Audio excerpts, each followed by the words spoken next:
ఉమ్మడి అనంతపురం జిల్లాలోని తాడిపత్రి నియోజకవర్గం అంటేనే గత కొన్నాళ్లుగా రాజకీయాలతో వేడెక్కిన విషయం తెలిసిందే.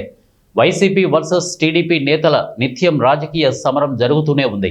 వైసీపీ నేత మాజీ ఎమ్మెల్యే కేతిరెడ్డి పెద్దారెడ్డిని నియోజకవర్గంలోకి అడుగు పెట్టనిచ్చేది లేదని టీడీపీ సీనియర్ నేత మాజీ ఎమ్మెల్యే జేసీ ప్రభాకర్ రెడ్డి చెప్పడం, దీనిని ఆయన సవాల్ చేయడం తెలిసిందే.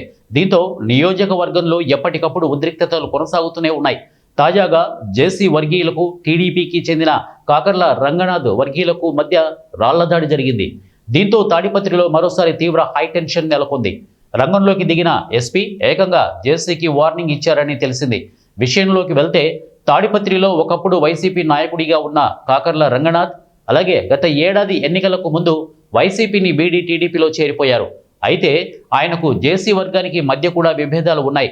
పెద్దారెడ్డికి ఇప్పటికీ అనుచరుడిగానే వ్యవహరిస్తున్నాడని కాకర్లపై జేసీ వర్గం ఆరోపణలు చేస్తోంది. తాజాగా వినాయక చవితి ఉత్సవాలను జేసీ కాకర్ల వర్గీయులు వేరువేరుగా నిర్వహించారు.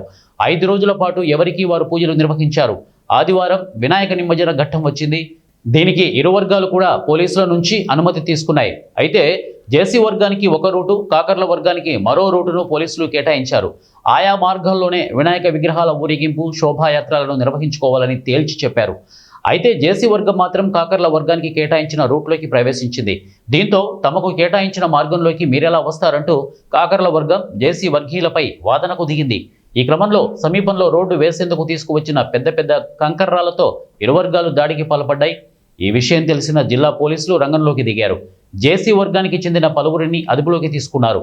అదే సమయంలో ముందుగా తాము నిర్ణయించిన మార్గంలో కాకుండా కాకర్ల వర్గానికి కేటాయించిన మార్గంలో శోభాయాత్ర చేయడం ఏంటని జేసీని ఎస్పీ నిలదీశారు. దీనికి ఆయన సమాధానం చెప్పకుండా నోరు చేసుకోవడంతో వార్నింగ్ ఇచ్చినట్టు ప్రచారం జరుగుతోంది. ఈ ఘర్షణలతో ఇరు వర్గాల శోభాయాత్రలను పోలీసులు అడ్డుకున్నారు. నిర్వాహకులపై కేసులు నమోదు చేశారు. యాత్రల నిమజ్జనాలను ప్రశాంతంగా ఎలాంటి డీజే ఎఫెక్టులు లేకుండా చేసుకోవాలని చెప్పి కీలక నేతలను అదుపులోకి తీసుకున్నారు.